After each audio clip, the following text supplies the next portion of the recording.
मैं जिस जिस तरह से वायरल हुआ, तो मैं दोनों पक्ष के लिए वायरल हूँ। सहारा की मैनेजमेंट यानी सहारा इंडिया परिवार में सहारियन बोला जाता है, तो सहारियन के लिए भी मैं वायरल हूँ। और सहारा के विरोध पक्ष में जो बागी लोग हो गए, बागी बागी लोगों के लिए भी मैं वायरल हूँ, इसलिए मुझे दोनों तरफ से फेस करना पड़ रहा है। अभी पिछले 7 दिन से ऑल ओवर इंडिया में जोनल लेवल और रीजनल लेवल की जो मीटिंगें चल रही है, उसमें थोड़ा सा हम लोग बिजी है।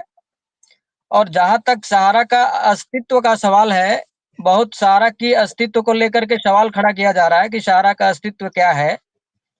तो मैं सर आपको बताना चाहता हूं कि सहारा इंडिया अब सहारा वर्ल्ड बन चुका है। सहारा इंडिया अब सहारा वर्ल्ड बन चुका है। और हिंदुस्तान की ये पहली ऐसी कंपनी बनने जा रही है, जब जब फाइनेंशियल सेक्टर में कोई अगर 10 रुपए भी अगर निवेश करने का सोचेगा, तो पहले वो सहारा के बारे में जरूर सोचेगा कि सहारा में भी कुछ रखा जाए। क्योंकि पिछले 12 वर्षों से सहारा का कोई भी पक्ष सुप्रीम कोर्ट में रखने के बावजूद भी सहारा का पक्ष तो अभी तक सुना ही नहीं गया है।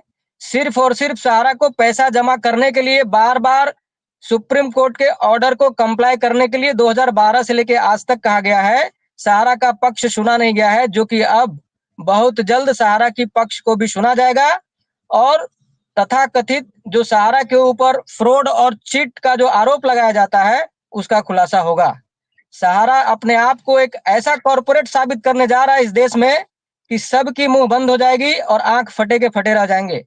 बहुत ही जोरदार तरीके से सहारा फाइनेंशियल सेक्टर में आने जा रही है। और जैसा कि मैंने आपको बताया कि आज तक सहारा ने कोई फ्रॉड किया है, ये साबित नहीं हुआ है। सुप्रीम कोर्ट ने अभी तक ये साबित नहीं किया है। इसलिए उस पर जाना कि सहारा ने चीटिंग किया, सहारा ने गलत तरीके से लाइसेंस लिया, गलत तरीके से पैसे इकट्ठा करता था, गलत तरीके से मार्केटिंग करवाता था, ऐसा नहीं है। पैरा बैंकिंग को और बैंकिंग को अगर आप देखेंगे, आज अगर कोई बैंक में पैसा लेने के लिए जाएगा और अगर बैंक में कैश की कमी होगी, तो सर बैंक भी आपको बोल देगा कि आज आपको हम कैश नहीं देंगे, कल आइएगा।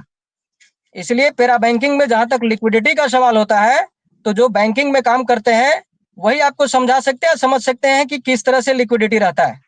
जहां तक नियम और कानून का सवाल है कि आरबीआई में जब थे तब अच्छा था, आरबीआई के बाद खराब हो गया, तो क्या आरबीआई के बाद रेगुलेटर के अंडर में सहारा नहीं था?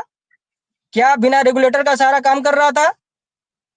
तो इस पर अभी जाना ठीक नहीं है। रेगुलेटर हमेशा सहारा के ऊपर रहा है और रेगुलेटरी के अंडर में ही काम किया है। जहां तक सहारा की लिक्विडिटी नहीं होने की वजह से जो वॉलेट सिस्टम लगाया गया, जहां पर लोगों से कलेक्शन करने पर मैनेज करने की बात की गई थी कि हमें कमांड लेवल तक मैनेज करना पड़ेगा, उस बात को लेकर के सहारा को एक इस तरह से दिखाया जा रहा है कि देखिए यहाँ किस तरह से बिजनेस किया जाता था।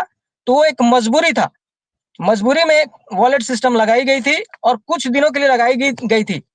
सहारा का फाइनेंशियल सेक्टर का सबसे बड़ा बैंक गारंटी आज हिंदुस्तान की किसी भी फाइनेंशियल सेक्टर की बैंक गारंटी क्या है?